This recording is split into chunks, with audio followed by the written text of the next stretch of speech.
ತುಮಕೂರು ವಾಯ್ಸ್ಗೆ ಸ್ವಾಗತ ಸ್ನೇಹಿತರೆ. ಸಬ್ಸ್ಕ್ರೈಬ್ ಆಗಿಲ್ಲ ಅಂದ್ರೆ ಈಗಲೇ ಈ ಕೆಳಗೆ ಕಾಣುವ ಸಬ್ಸ್ಕ್ರೈಬ್ ಬಟನ್ಗೆ ಈಗಲೇ ಕ್ಲಿಕ್ ಮಾಡಿ. ನಾವು ಮಾಡುವ ವಿಡಿಯೋಗಳ ನೋಟಿಫಿಕೇಶನ್ಗಾಗಿ ಬೆಲ್ ಐಕಾನ್ ಅನ್ನು ಪ್ರೆಸ್ ಮಾಡೋದನ್ನ ಮರಿಬೇಡಿ. ನಮಸ್ಕಾರ, ನಾನು ವಿಜಯೇಂದ್ರ ಅಂತೇಳಿ ಮಾತಾಡ್ತಾ ಇರೋದು. ನಾನು ತುಮಕೂರಿನ ಜಯನಗರ ನಿವಾಸಿ. ಅವೈಜ್ಞಾನಿಕ ಅಂಡರ್ಪಾಸ್ ನಿರ್ಮಾಣ ಶೆಟ್ಟಿಹಳ್ಳಿ ರೈಲ್ವೆ ಗೇಟ್ ಹತ್ರ ಆಗಿರ್ತಕ್ಕಂಥ ವಿಚಾರ ತಮಗೆಲ್ರಿಗೂ ಗೊತ್ತು. ಈ ಒಂದು ಅವೈಜ್ಞಾನಿಕವಾಗಿ ನಿರ್ಮಾಣ ಆಗಿರುವ ಅಂಡರ್ಪಾಸ್ ಒಳಗೆ ಸಾರ್ವಜನಿಕರು ಓಡಾಡಲಿಕ್ಕೆ ಯಾವುದೇ ಒಂದು ಪಾದಚಾರಿ ಮಾರ್ಗ ಇಲ್ಲ. ಮಳೆ ಬಂದಾಗ ಅಲ್ಲಿ ನೀರು ನಿಲ್ಲುತ್ತೆ. ಹೆಚ್ಚಿನ ವಾಹನ ದಟ್ಟಣೆ ಇರೋದರಿಂದ ಅಲ್ಲಿ ನಡ್ಕೊಂಡು ಓಡಾಡಲಿಕ್ಕೆ ವಯಸ್ಸಾದವ್ರಿಗೆ ಸಾಧ್ಯವಾಗದಂಥ ಪರಿಸ್ಥಿತಿ ನಿರ್ಮಾಣ ಇದೆ. ಅಲ್ಲಿ ಮೇಲ್ಛಾವಣಿ ಹಾಕಿರೋದ್ರಿಂದ ತುಂಬ ವೆಹಿಕಲ್ಗಳು ಓಡಾಡೋದ್ರಿಂದ ಅಲ್ಲಿ ಉಂಟಾಗತಕ್ಕಂಥ ವಾಯುಮಾಲಿನ್ಯ, ಧೂಳು ಇವನ್ನು ಪಾದಚಾರಿಗಳು ಕುಡಿದು ಓಡಾಡೋಂಥ ಸ್ಥಿತಿ ನಮ್ಮ ಅಂಡರ್ಪಾಸಲ್ಲಿದೆ. ಇಂಥ ಪರಿಸ್ಥಿತಿಯಲ್ಲಿ ಸಾರ್ವಜನಿಕರು ಇಷ್ಟು ದಿನ ರೈಲ್ವೆ ಹಳಿಗಳನ್ನು ದಾಟಿ SS ಪುರಂ ಮಾರ್ಗದ ಕಡೆಗೆ ಹೋಗಿ ತಮ್ಮ ಕೆಲಸ ಕಾರ್ಯಗಳನ್ನು ಮಾಡ್ಕೋತಾಯಿದ್ರು. ರೈಲ್ವೆ ಇಲಾಖೆಯವರು ಇತ್ತೀಚೆಗೆ ರೈಲ್ವೆ ಸ್ಟೇಷನ್ನಿಂದ ಬರುವ ಶೆಟ್ಟಿಹಳ್ಳಿ ಮಾರ್ಗದ ತನಕ ತಡೆಗೋಡೆ, ಎರಡೂ ಭಾಗದಲ್ಲಿಯೂ ತಡೆಗೋಡೆ ನಿರ್ಮಿಸಿ ಬಹು ಎತ್ತರವಾಗಿ ಫೆನ್ಸಿಂಗ್ ಆಗ್ತಾ ಇದ್ದಾರೆ. ಅವರ ಹದ್ದುಬಸ್ತು ಜಾಗದಲ್ಲಿ ಅವರು ಕಾಂಪೌಂಡ್ ನಿರ್ಮಾಣ ಮಾಡ್ಕೋತಾ ಇದ್ದಾರೆ.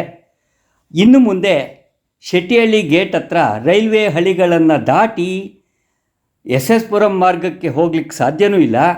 SS ಪುರಂ ಮಾರ್ಗದವರು, ಸೋಮೇಶ್ವರ ಮಾರ್ಗದವರು ನಮ್ಮ ಶೆಟ್ಟಿಹಳ್ಳಿ ಕಡೆ ಬರಲಿಕ್ಕೂ ರೈಲ್ವೆ ಹಳಿ ದಾಟಿ ಬರೋಕ್ಕೆ ಸಾಧ್ಯವೇ ಇಲ್ಲ.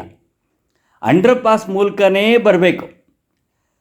ಪಾದಚಾರಿ ಮಾರ್ಗ ಇಲ್ದಲೇ ಬಹುದಟ್ಟಣೆ ಇರತಕ್ಕಂಥ ವಾಹನ ಸಂಚಾರ ಇರತಕ್ಕಂಥ ಜಾಗದಲ್ಲಿ ಸಾರ್ವಜನಿಕರು ಮತ್ತು ವಯಸ್ಸಾದವರು, ಹೆಂಗಸರು ಓಡಾಡೋದಕ್ಕೆ ಎಷ್ಟು ಕಷ್ಟ ಅನ್ನುವ ಒಂದು ಚಿಂತನೆ ನಮ್ಮ ಅಧಿಕಾರಿಗಳಿಗೆ ಮತ್ತು ಸಾರ್ವಜನಿಕ ವಲಯದಲ್ಲಿರ್ತಕ್ಕಂಥ ಜನಪ್ರತಿನಿಧಿಗಳಿಗೆ ಅರಿವಾಗಬೇಕು.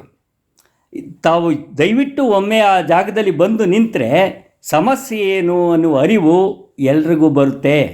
ಇಷ್ಟು ದಿನ ಓಡಾಡ್ತಿದ್ದವ್ರಿಗೆ ಇವತ್ತು ಚೈನಾ ವಾಲ್ ಥರ ಒಂದು ದೊಡ್ಡದಾದ ಒಂದು ಕಾಂಪೌಂಡು ಅಲ್ಲಿ ನಿರ್ಮಾಣ ಆಗೋಗ್ತಾ ಇದೆ.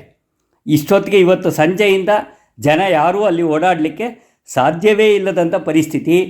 ಅಂಡರ್ಪಾಸಲ್ಲಿ ನೀವು ಕೆಂಪಣ್ಣಂಗಡಿ ಸರ್ಕಲಲ್ಲಿ ಕೆಲವೊಮ್ಮೆ ಬಾರಿ ವೆಹಿಕಲ್ಗಳು ಓಡಾಟಕ್ಕೆ ಜಾಮ್ ಆದಾಗ ಬಹುದೂರ ತನಕ ಸೋಮೇಶ್ವರ ಎಕ್ಸ್ಟೆನ್ಷನ್ ತನಕ ವಾಹನಗಳು ನಿಂತಿರೋದುಂಟು. ಟ್ರಾಫಿಕ್ ಪೊಲೀಸ್ನವ್ರು ಬಂದು ಅಲ್ಲಿ ಕ್ಲಿಯರ್ ಮಾಡಿಸೋ ತನಕ ವಾಹನ ದಟ್ಟಣೆ ಇರುತ್ತೆ. ಇಂತಹ ಸಮಸ್ಯೆ ಇರೋ ಜಾಗದಲ್ಲಿ ಜನ, ಪಾದಚಾರಿಗಳು ಕೂಡ ಅಂಡರ್ಪಾಸಲ್ಲೇ ಬರೋದು ಎಷ್ಟು ಕಷ್ಟ ಅನ್ನುವ ಒಂದು ಸಮಸ್ಯೆ ಇವತ್ತಿಂದ ಎದುರಾಗಿದೆ. ದಯಮಾಡಿ ಸಂಬಂಧಪಟ್ಟ ಅಧಿಕಾರಿಗಳು ಹಾಗೂ ಜನಪ್ರತಿನಿಧಿಗಳು ಇದಕ್ಕೇನಾದರೂ ಒಂದು ಸೂಕ್ತ, ಈ ಕಡೆಯ ಜನ ಶೆಟ್ಟಿಹಳ್ಳಿ ಕಡೆ, ಜಯನಗರ ಮತ್ತು ನೃಪತುಂಗ ಬಡಾವಣೆ, ಸಪ್ತಗಿರಿ ಈ ಭಾಗದ ಜನ ಸೋಮೇಶ್ವರ ಎಕ್ಸ್ಟೇಷನ್ಗೆ ಹೋಗಲಿಕ್ಕೆ ಒಂದು ಸೂಕ್ತ ವ್ಯವಸ್ಥೆಯನ್ನು ಮಾಡಿಕೊಡ್ಬೇಕು. ಯಾರೂ ಉಪ್ಪಾರಳ್ಳಿ ಬ್ರಿಡ್ಜ್ ದಾಟಿ, ಉಪ್ಪಾರಳ್ಳಿ ಮೇಲ್ಸೇತುವೆಯನ್ನು ದಾಟಿ ಸೋಮೇಶ್ವರ ಎಕ್ಸ್ಟೇಷನ್ ಕಡೆ ಹೋಗ್ಲಿಕ್ಕಂತೂ ಸಾಧ್ಯವೇ ಇಲ್ಲದಂಥ ಸ್ಥಿತಿ. ಶೆಟ್ಟಿಹಳ್ಳಿ ಅಂಡರ್ಪಾಸ್ ಹತ್ರನೇ ಏನಾದರೂ ಒಂದು ವ್ಯವಸ್ಥೆಯನ್ನು ಮಾಡಿಕೊಡ್ಬೇಕು ಅಂತೇಳಿ ಸಾರ್ವಜನಿಕರ ಪರವಾಗಿ ಒತ್ತಾಯ ಮಾಡ್ತೇನೆ. ನಮಸ್ಕಾರ.